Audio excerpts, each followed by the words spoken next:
Well, hello there. This is Skip McCoy with Riversoft University.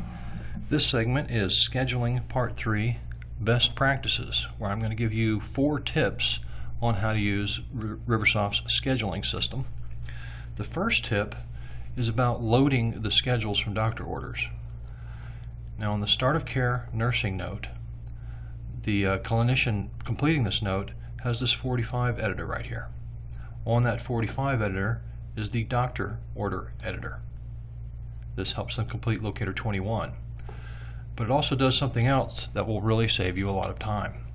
If you'll have your Start of Care clinicians use this Load Schedule with Visits button when they're done entering their orders, visits will be created on the schedule that match these doctor's orders. And I'll show you what that looks like. If I go to the client schedule, you'll see there's nothing in here right now. And for this one, 6/11 to 7/8, we need 1 visit per week. So by clicking Load Schedule with Visits, I'll go back to the schedule and refresh it. You'll see that in real time, need visits or open visits have been added to the schedule. Now, as soon as the need visits are added to the schedule, everybody in the agency knows that these visits need to be done. Okay, tip number 2 is that when you are assigning an employee to a need visit, you'll use the employee button. You'll find the best fit employee from this list based on all these criteria. But then you'll do one other step, and that's when, after you assign this employee, take a quick look at that employee's schedule, and you do that by right-clicking and View Employee Schedule. This is going to switch me into employee-based scheduling, and we'll look at Patricia's schedule. Looking at Patricia's schedule, I can see she's wide open, and she doesn't have any conflicts coming up, no vacations. She's not overbooked, she's not underbooked. So I'm just going to quickly switch back to the client view. And I could optionally call her up and log that phone call. But if I call her up or I know she can do these visits, I can very quickly copy the week's visits for 3 weeks.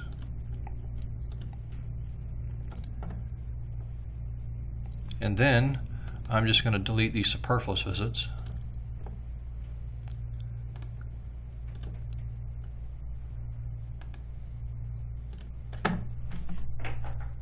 Now, in just a very short time, for that need visit, I found the initial best fitting employee. I took a look very quickly at their schedule to see what was going on in their lives, and if it looked like they were a good fit for the remaining need visits, I created visits for this employee and that client and got rid of my other needs. So in a very quick fashion, I have created an in-compliance schedule for the best fitting employee that's available and has nothing else coming up in their life. Okay, tip number 3. I'm going to close all here and go back to client scheduling. This is the main client list, and you can see without any filters, I've got almost 249 clients to look at.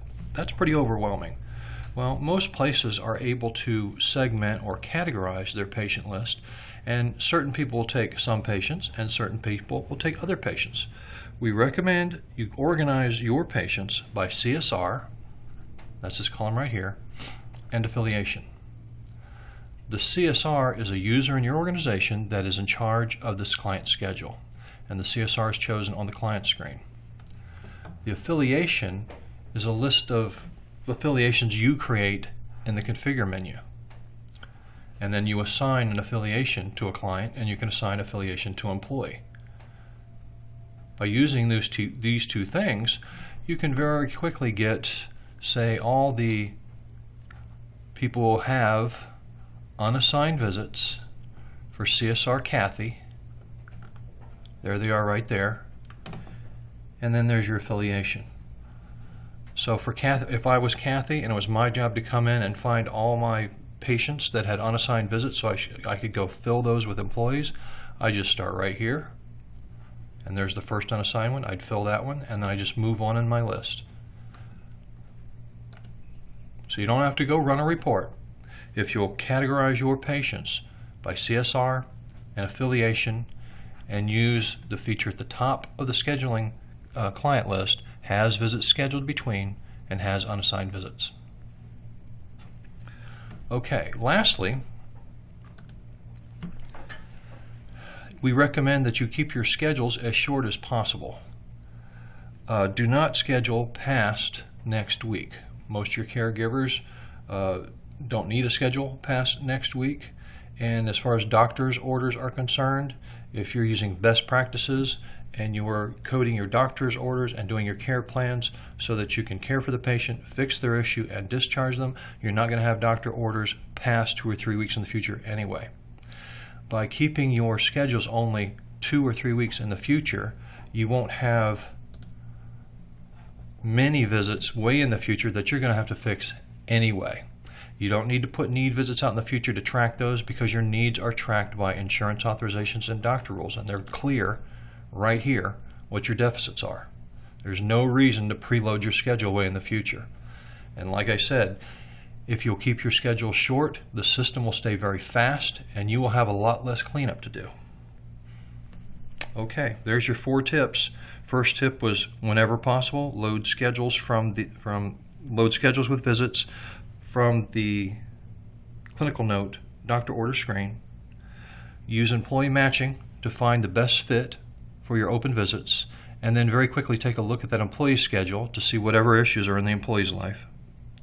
Remember to organize your patients by CSR and affiliation. And lastly, keep your schedules as short as you can. I hope those tips help you out. This is Skip McCoy signing off for Riversoft University.